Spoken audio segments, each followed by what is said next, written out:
আসসালামু আলাইকুম শিক্ষার্থী বন্ধুরা, কেমন আছো তোমরা? আবারও আমি মোহাম্মদ সুমন হোসেন তোমাদের সামনে হাজির হয়েছি রসায়ন পর্ব চতুর্থ নিয়ে। তো বিগত ক্লাসের ধারাবাহিকতায় আমরা আজ চতুর্থ পর্ব নিয়ে আলোচনা করব। আমাদের চ্যাপ্টারটা যথারীতি ষষ্ঠ অধ্যায় রসায়ন। তো আশা করি যে যেখানে আছো সবাই ভালো আছো, সুস্থ আছো।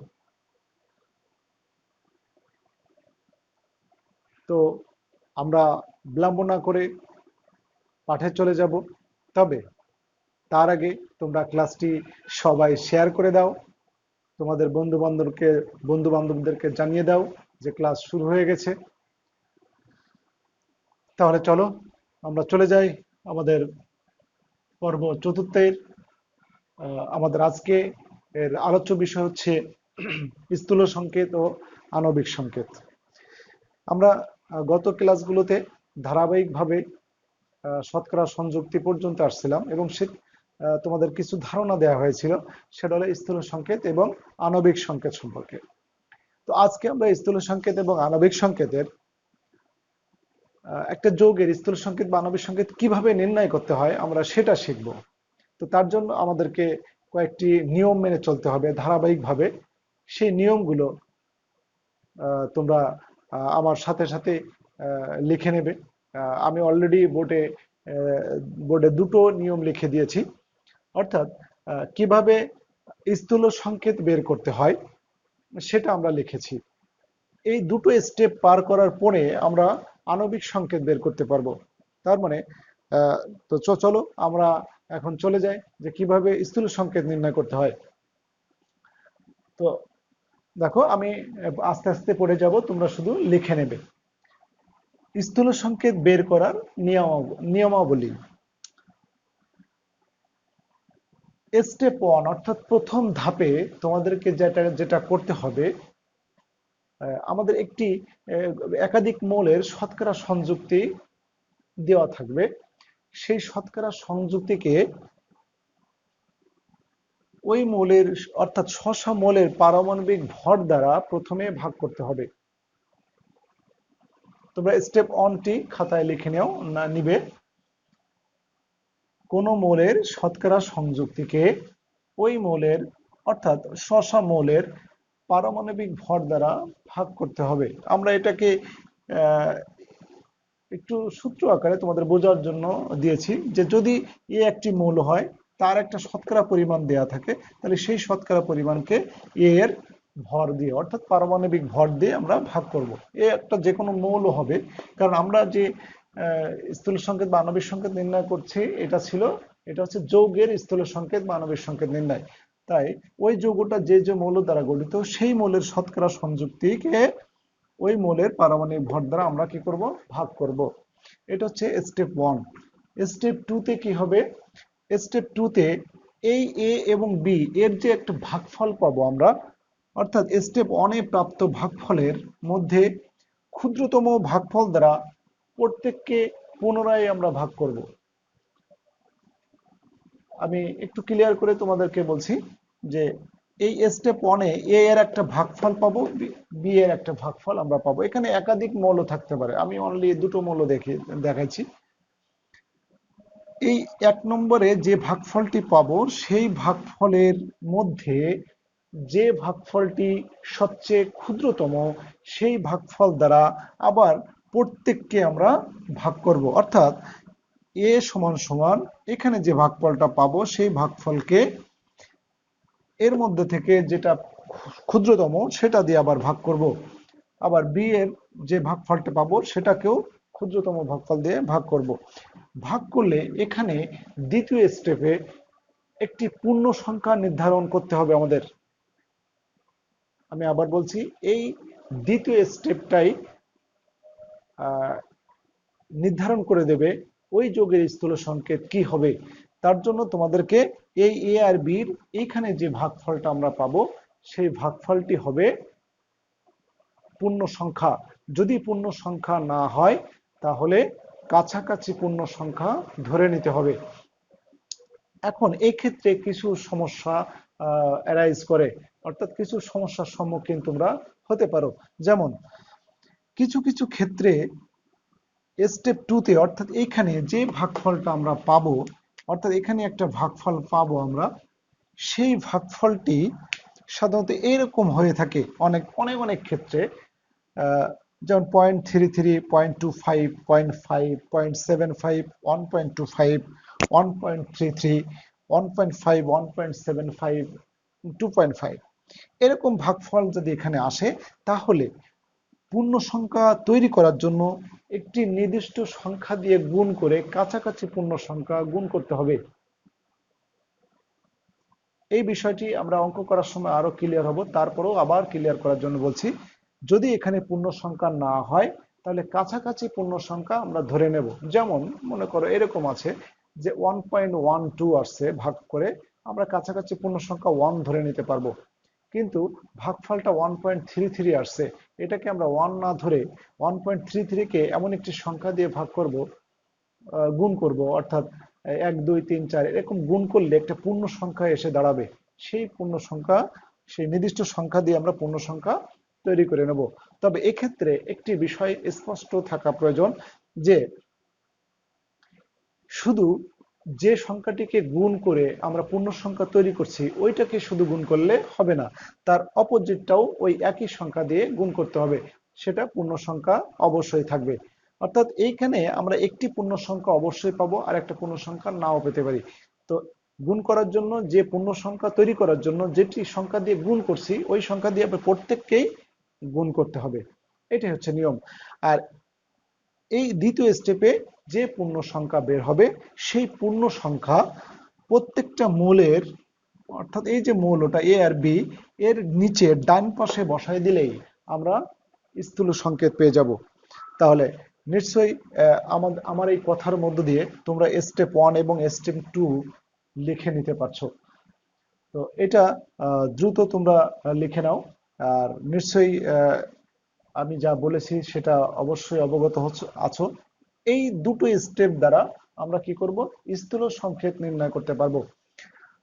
এরপরে আরো দুটো স্টেপ আছে, যে দুটো স্টেপ আমাদেরকে আণবিক সংকেত নির্ণয় করতে শেখাবে।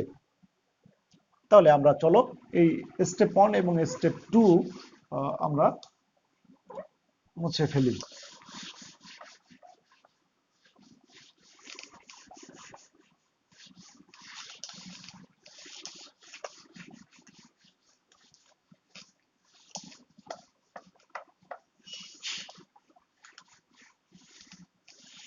তাহলে শিক্ষার্থী বন্ধুরা, আমি কিন্তু তোমাদেরকে স্পষ্ট করেছি যে স্টেপ 2 অর্থাৎ স্টেপ 1 এবং স্টেপ 2 এই দুটোই কিন্তু স্থূল সংকেত নির্ণয় করার নিয়ম। এবার আসো যে আমরা কিভাবে আণবিক সংকেত নির্ণয় করব।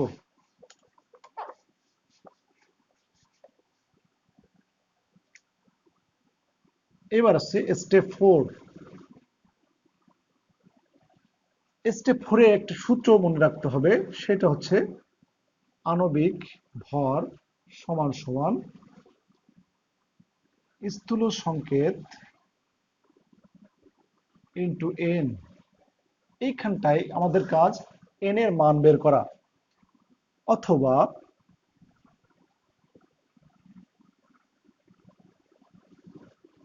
বাষ্প ঘনত্ব ইন্টু 2 সমান সমান স্থূল সংকেত ইন্টু 2 এন, স্থূল সংকেত ইন্টু এন। এই দুটো নিয়মের যে কোনো দুটো নিয়ম তোমাদেরকে, মানে এই দুটো নিয়মই মনে রাখতে হবে। যদি আণবিক ভর দেয়া থাকে ভালো, তাহলে এই সূত্র, আর যদি বাষ্প ঘনত্ব দেয়া থাকে তাহলে এটা। অর্থাৎ বাষ্প ঘনত্ব হচ্ছে আণবিক ভরের অর্ধেক, বা আণবিক ভর বাষ্প ঘনত্বের দ্বিগুণ।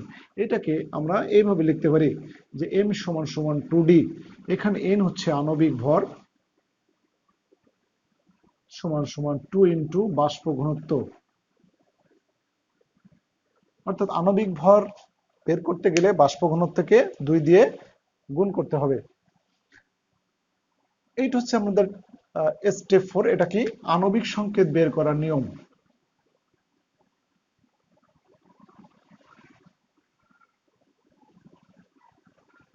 বের করার নিয়ম।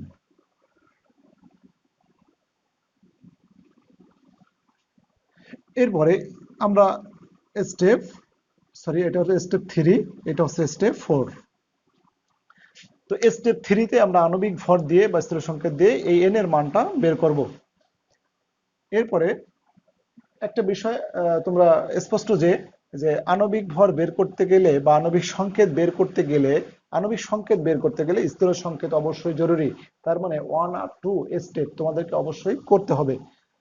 তাহলে স্টেপ 4-এ আসছো, আমাদের স্টেপ 4-এ আমরা পুরো আণবিক সংকেত পেয়ে যাব। যৌগের আণবিক সংকেত সমান সমান স্থূল সংকেত ইন্টু n।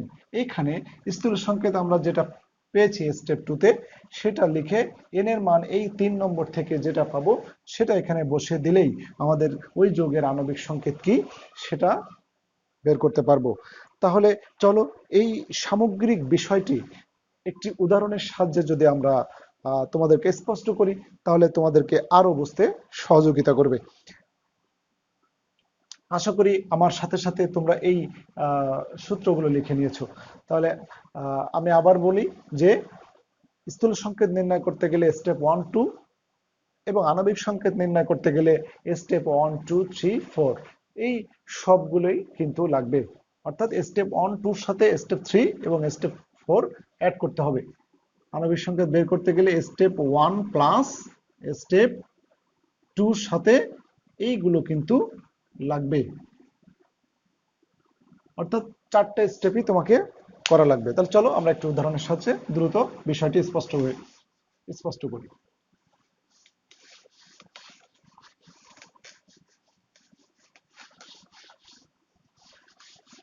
আমরা একটি উদাহরণ দেব।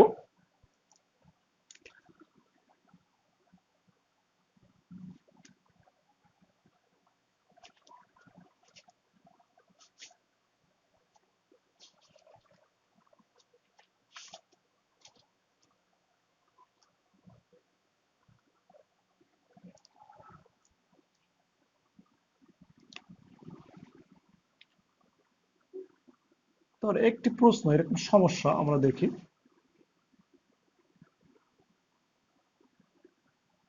সমস্যা, পি একটি যৌগ যার আণবিক ভর,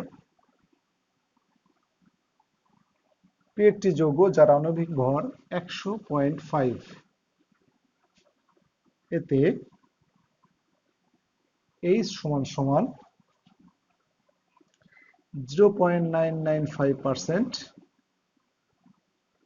Cl সমান 35.323%, এবং অক্সিজেন সমান 63.682%।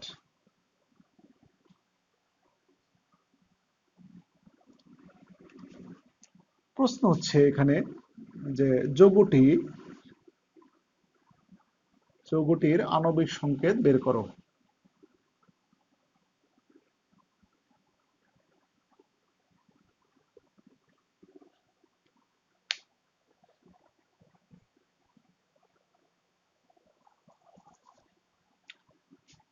এখানে আমাদের স্টেপ 1 এর নিয়মগুলো আমরা আণবিক সংকেত বের করতে বলা হয়েছে। তাহলে আমি তোমাদেরকে বলেছিলাম যে আণবিক সংকেত বের করতে গেলে কিন্তু 4টা স্টেপই পরপর করতে হবে। তাহলে স্টেপ 1, আমরা স্টেপ 1 দেখি। স্টেপ 1-এ কি বলা আছে যে মৌলের শতকরা সংযুক্তিকে উহাদের স্ব পারমাণবিক ভর দ্বারা ভাগ করতে হবে। তার মানে শতকরা সংযুক্তি, হাইড্রোজেনের শতকরা সংযুক্তি হচ্ছে 0.994, তাকে ভাগ করতে হবে কি দিয়ে? হাইড্রোজেনের ভর দিয়ে। তাহলে এখানে আমরা একটি ভাগফল পেয়ে যাব। এরপরে সিএল এর শতকরা সংযুক্তি কত? 35.323, তাকে আমরা ভাগ করব সিএল এর পারমাণবিক ভর দ্বারা, অর্থাৎ 35.5।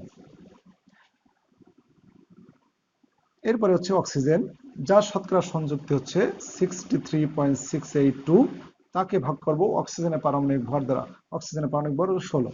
তো এইটাই ছিল আমাদের মূল বিষয়।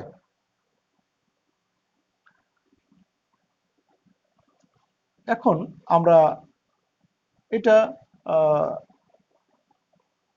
এটার ভাগফল আমরা বের করব।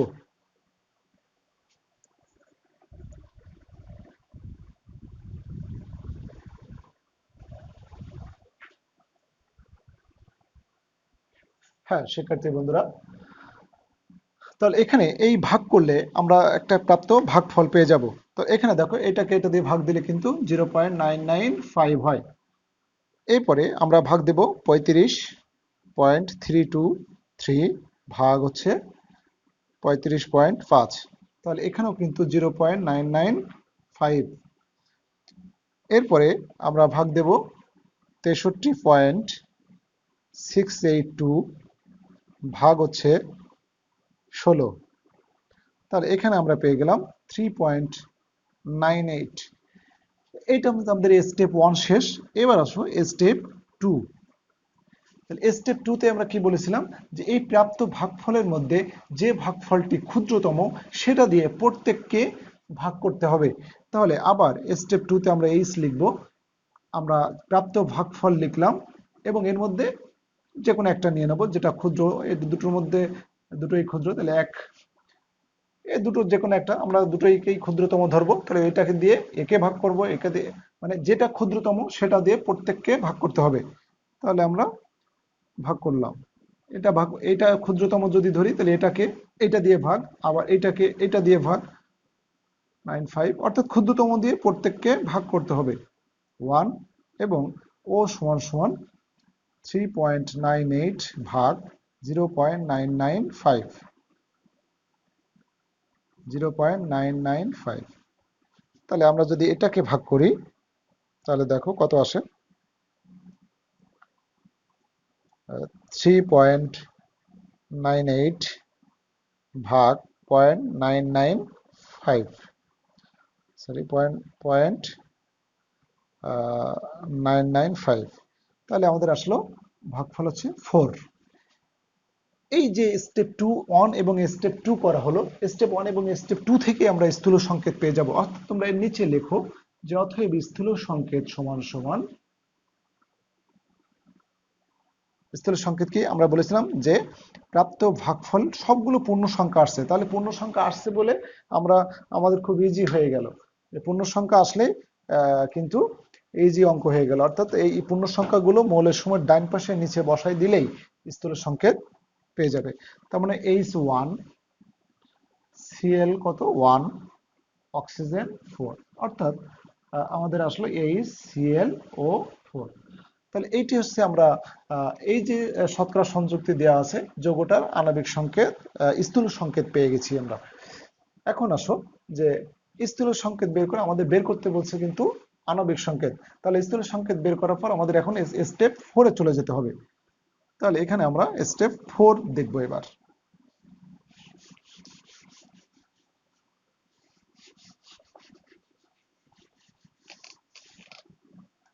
তাহলে স্টেপ 3 দেখবো। স্টেপ 3 তে কি ছিল যে আণবিক ভর, এখানে যেহেতু আণবিক ভর দেওয়া আছে তাই আমরা সূত্রটা লিখব, আণবিক ভর সমান সমান স্থূল সংকেত। 3 নম্বর সূত্রটা একটু খেয়াল করে দেখো, তোমাদের খাতায় লিখে আছে। 3 নম্বর সূত্রে যা আছে আমরা সেই সূত্রটাই লিখেছি। এখন আণবিক ভর দেওয়া আছে কত 100.5, স্থূল সংকেত আমরা পেয়েছি HClO4 ইন্টু n।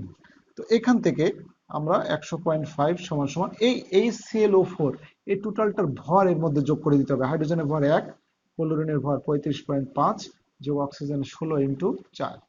তো এখানে যদি আমরা n এর মান বের করতে চাই তাহলে আমরা বের করতে পারবো।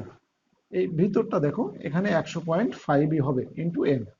তাহলে এখান থেকে আমরা n সমান সমান 100.5 ভাগ 100.5, অর্থাৎ n এর মান কিন্তু 1 পেয়ে যাব আমরা। এবার স্টেপ 4 এ আমরা আণবিক সংকেত পেয়ে যাব। আমাদের যেটা বের করতে বলেছে সেইটাই আমরা পেয়ে যাব। তাহলে আণবিক সংকেত সমান, মনে আছে তোমরা একটু চট করে খাতায় দেখে নাও যে আমাদের চতুর্থ স্টেপ 4-এ আণবিক সংকেত দেওয়া ছিল। তাহলে আণবিক সংকেত সমান সমান স্থূল সংকেত ইন্টু এন। তাহলে স্থূল সংকেত আমরা পেয়েছিলাম কি HCl O4। এবার এন এর মান আমরা কত পেয়েছি 1। তাহলে আমাদের দাঁড়ালো স্থূল সংকেত। তাহলে এই যৌগটার আমরা আণবিক সংকেত বের করে দেখলাম যে স্থূল সংকেত যা আণবিক সংকেত তাই। আমরা এর আগের ক্লাসে কিন্তু যারা ছিলেন তারা তাদেরকে জানা উচিত, যা তারা অবশ্যই ইতিমধ্যে জেনেছো যে এদের মধ্যে কিন্তু কোনো কমন রাশি অর্থাৎ সাধারণ রাশি বিদ্যমান নেই বলে স্থূল সংকেত আণবিক সংকেত এই যৌগটি একই হয়েছে। তো এইটা হচ্ছে আমাদের শতকরা সংযুক্তি। তো এছাড়া আমরা একটা যৌগ আরো তোমাদের দিতে পারি। আমরা আরেকটা যৌগ দ্রুত করে ফেলতে পারি যে আরেকটা সমস্যা। তাহলে আমরা পি যৌগটা পেলাম HCl O4, অর্থাৎ এই যৌগটা পারক্লোরিক অ্যাসিড, আমরা আগেই দেখেছি পারক্লোরিক অ্যাসিড। তাহলে দ্রুত আমরা আরেকটা অঙ্ক করে ফেলবো।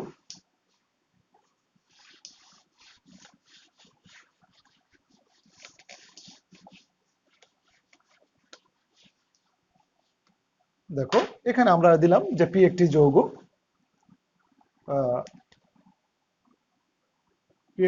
যার আণবিক ভর হচ্ছে 54, সরি বাষ্প ঘনত্ব আমরা দিই এখানে একটু ভিন্ন দিই, বাষ্প ঘনত্ব হচ্ছে 54। এতে নাইট্রোজেন আছে 25.93%, আর অক্সিজেন আছে 74.07%। তো স্টেপ 1, আমরা স্টেপ 1-এ এটা আগের অঙ্কের সাথে এটার কোথায় ডিফারেন্স আমরা সেটা একটু দেখে নিই। তাহলে স্টেপ 1 তোমরা দ্রুত করে ফেলো। তো শিক্ষার্থী বন্ধুরা তোমরা দ্রুত স্টেপ 1 করে ফেলো এবং আমার সাথে মিলাও। স্টেপ 1 তোমরা দ্রুত করো। তাহলে n সমান সমান পার্সেন্টেজ 9.3, একে ভাগ দেবো আমরা কি দিয়ে, এর পারমাণবিক ভর দিয়ে অর্থাৎ 14। এরপর অক্সিজেন, তার শতকরা সংযুক্তিকে আমরা ভাগ দেব অক্সিজেনের পারমাণবিক ভর দিয়ে অর্থাৎ 16। তাহলে শিক্ষার্থী বন্ধুরা নিশ্চয়ই আমার সাথে তোমাদের মিলেছে, যদি মিলে থাকে তাহলে অসংখ্য অসংখ্য ধন্যবাদ তোমাদেরকে। তাহলে আমরা একটু ভাগ করে দেখি যে 25.93 ভাগ হচ্ছে 14, তাহলে 1.85 এটা আসে। এটা আছে হচ্ছে 74.07 ভাগ হচ্ছে 16, এটা আছে 4.63। তো এই হচ্ছে আমাদের প্রথম স্টেপ। কি হচ্ছিল যে এই প্রাপ্ত ভাগফলের মধ্যে কোনটা ক্ষুদ্রতম, এইটা ক্ষুদ্রতম, তাহলে এইটা দিয়ে একে ভাগ করব আর এটাকে এটা দিয়ে আবার ভাগ করব। তাহলে আমাদের ক্ষুদ্রতম সংখ্যা দিয়ে প্রত্যেক ভাগফলকে ভাগ, তাহলে 1.85, অর্থাৎ এই ভাগফলকে এইটা দিয়ে আবার ভাগ করব কারণ এই দুটোর মধ্যে ক্ষুদ্র, তাহলে এটা 1। আর অক্সিজেন হচ্ছে 4.63 ছিল, ক্ষুদ্রতম সংখ্যা এটা, সেটা দিয়ে আমরা ভাগ করলাম। নিশ্চয়ই তোমরা এখন ক্লিয়ার হয়েছে যে কি করতে হবে স্টেপ 2-তে। তো নিশ্চয়ই তোমরা আমার আগেই করে ফেলেছো এবং আমার সাথে উত্তরটা মেলানোর চেষ্টা করছো যে কি হয়। 4.63 ভাগ হচ্ছে 1.85। এখানে দেখো আমাদের আসছে 2.50। এখানে নিশ্চয়ই আমরা স্টেপ 2-তে একটি বাড়তি কথা বলেছিলাম যে যদি কোনো স্টেপ 2-তে একটা পূর্ণ সংখ্যা আসছে আর একটা ভগ্নাংশ আসছে, অর্থাৎ এটাকে কাছাকাছি পূর্ণ সংখ্যা করতে হবে, কিন্তু এমন একটা সংখ্যা আসছে যে আমরা 3-এও যেতে পারছি না আবার 2-এ আসতে পারছি না। তাহলে এরকম যদি কোনো সংখ্যা আসে তাহলে আমরা কি করব যে এইটাকে এমন একটা সংখ্যা দিয়ে গুণ করতে হবে যাতে আমাদের পূর্ণ সংখ্যা তৈরি করা যায়। তাহলে আমরা এটাকে যদি 2 দিয়ে গুণ করি তাহলে এটা হবে কত, 5। আড়াই ইন্টু 2 অর্থাৎ 5। তো এই সংখ্যাটাকে আমরা পূর্ণ সংখ্যা তৈরি করার জন্য 2 দিয়ে গুণ করলাম। মানে আমরা যদি 4 দিয়ে, তোমরা হয়তো মনে করো একে 4 দিয়ে গুণ করলে তো পূর্ণ সংখ্যা, হ্যাঁ, তবে ছোট সংখ্যা দিয়ে সবসময় গুণ করার চেষ্টা করতে হবে, ছোট থেকে বড় দিকে যেতে হবে। তাহলে 5, তো এই সংখ্যাকে 2 দ্বারা গুণ করেছি বলে আমাদেরকে একেও কিন্তু 2 দ্বারা গুণ করতে হবে, এটাই নিয়ম। অর্থাৎ একটিকে পূর্ণ সংখ্যা তৈরি করবা আর একটা পূর্ণ সংখ্যা থাকবে, সেটাকে পূর্ণ সংখ্যা তৈরি করতে গেলে যেটা দিয়ে গুণ করতে হবে বাকিটাকে একই সংখ্যা দিয়ে কিন্তু গুণ করতে হবে, শুধু একটাকে গুণ করলে হবে না, কিন্তু একই সংখ্যা দিয়ে মনে রাখতে হবে। তাহলে এইবার আমরা কিন্তু এখানে স্থূল সংকেত পেয়ে যাব। তাহলে স্থূল সংকেত কিন্তু আমরা বলেছি যে যেটা পেলাম, অর্থাৎ নাইট্রোজেন পেলাম হলো 2টো, আমরা ডাইন পাশের নিচে বসালাম, অক্সিজেন পেলাম কত 5। তাহলে এইটাই হচ্ছে আমরা এই যে যোগটা করেছি এই যোগটার স্থূল সংকেত। আমাদের এই যোগটার প্রশ্ন আণবিক সংকেত নির্ণয় করতে হবে। আণবিক সংকেত নির্ণয় করো, এইটার হচ্ছে সেটাই প্রশ্ন। তো আমরা স্থূল সংকেত পর্যন্ত করে ফেলেছি, নিশ্চয়ই আমার সাথে তোমাদের মিলে গেছে। এবার আমরা করব স্টেপ 3। তাহলে স্টেপ 3 ছিল, এখানে দেখো বাষ্প ঘনত্ব দেওয়া আছে, তাহলে আমরা লিখব বাষ্প ঘনত্ব ইন্টু 2 সমান সমান স্থূল সংকেত ইন্টু n। এটা একবার খাতা দেখে নাও যে আমাদের দেখো বাষ্প ঘনত্ব দেওয়া থাকলে কিন্তু আমরা এই সূত্রটা ইউজ করব। তাহলে বাষ্প ঘনত্ব হচ্ছে 54 ইন্টু 2, স্থূল সংকেত আমরা পেয়েছি কত ইন্টু ও 5 ইন্টু n। তাহলে এখানে হচ্ছে 108। এখানে আমরা নাইট্রোজেনের ভর 14 ইন্টু 2 প্লাস অক্সিজেনের হচ্ছে 16 ইন্টু 5, তাহলে ইন্টু n। 108 ইন্টু এখানেও 108 পাবো আমরা। আমাদের দুটো অঙ্কই কিন্তু প্রায় একই রকম আমাদের আসছে, যে দুটো অঙ্কের স্থূল সংকেত আণবিক সংকেত প্রায় একই রকম হবে, একই রকমই হবে। তোমাদের জন্য ভিন্ন কিছু হোমওয়ার্ক থাকবে। তাহলে আণবিক সংকেত ইন্টু স্থূল সংকেত ইন্টু n। তাহলে আণবিক সংকেত আমাদের কত আসলো, স্থূল সংকেত আমরা কত পেয়েছি, আমরা একটু আগেই পেয়েছি 125, তোমাদের খাতায় লেখা আছে ইন্টু 5, এই ইন্টু 5, আর n এর মান আমরা পেয়েছি 1, তাহলে 1 বসাই দিলাম, থাকলো ইন্টু 5, অর্থাৎ এটার নাম নাইট্রোজেন পেন্টাঅক্সাইড। অনেক সময় নাম লিখতে বলতে পারে পরীক্ষায়, তাহলে নাইট্রোজেন পেন্টাঅক্সাইড, নাইট্রোজেন পেন্টাঅক্সাইড। তাহলে এই ছিল শিক্ষার্থী বন্ধুরা স্থূল সংকেত এবং আণবিক সংকেত আমরা কিভাবে নির্ণয় করতে পারবো। নিশ্চয়ই তোমরা এটা বুঝেছো এবং এটা খুবই গুরুত্বপূর্ণ একটি টপিকস তোমাদের জন্য, খুবই গুরুত্বপূর্ণ। এটা পরীক্ষায় বেশ এসে থাকে, তোমরা এটার বারবার প্র্যাকটিস করবে, মোর প্র্যাকটিস। তোমাদের জন্য আমি একটি প্রশ্ন দিয়ে দেব, অর্থাৎ হোমওয়ার্ক করবা বাসায়, চেষ্টা করো যে দুটো প্রশ্ন দিই, দুটো প্রশ্নে হোমওয়ার্ক করো, আর না করলে না পারলে আমি কমেন্টস বক্সে জানাও, আমি চেষ্টা করব তোমাদেরকে সলিউশন দিতে। তো আজকের হোমওয়ার্ক, তো যেহেতু আসলে আমরা অনলাইন ক্লাসে আছি, তাই অনলাইন ক্লাসে এই হোমওয়ার্কটা নেওয়ার সুযোগ খুব কম, কিছুটা সমস্যা হয়। তারপরেও যতদূর করা যায় তোমরা যদি এটার কমেন্টস করো তাহলে চেষ্টা করা যায়। তো যাই হোক, আমরা একটি যৌগ দিই, যে এ একটি হাইড্রোকার্বন যৌগ, হাইড্রোকার্বন যৌগ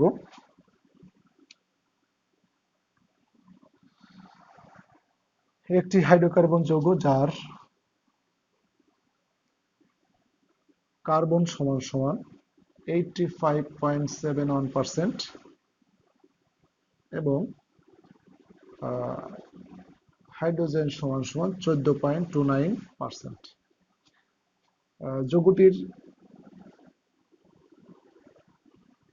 যৌগটির আণবিক ভর 42 হলে এর আণবিক সংকেত নির্ণয় করো। আণবিক সংকেত নির্ণয় করো, একটা হোমওয়ার্ক তোমরা নাও। আর একটা হোমওয়ার্ক হচ্ছে যে পি একটি কার্বোহাইড্রেট যৌগ,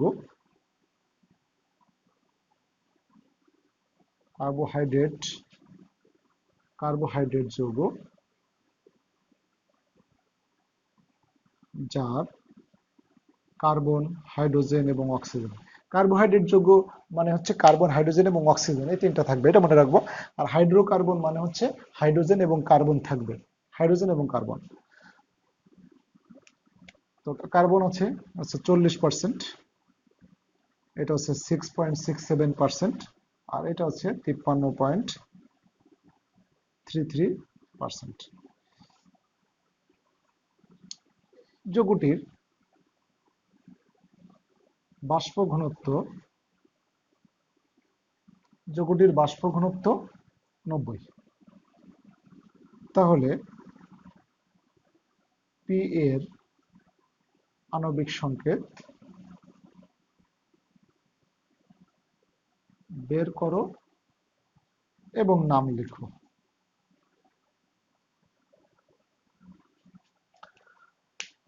তো তোমাদের জন্য আমি দুটো সমস্যার সমাধান করে দিয়েছি, দুটো গাণিতিক সমস্যার, আর তোমাদের জন্য দুটো সমস্যার সমাধান রেখে যাচ্ছি।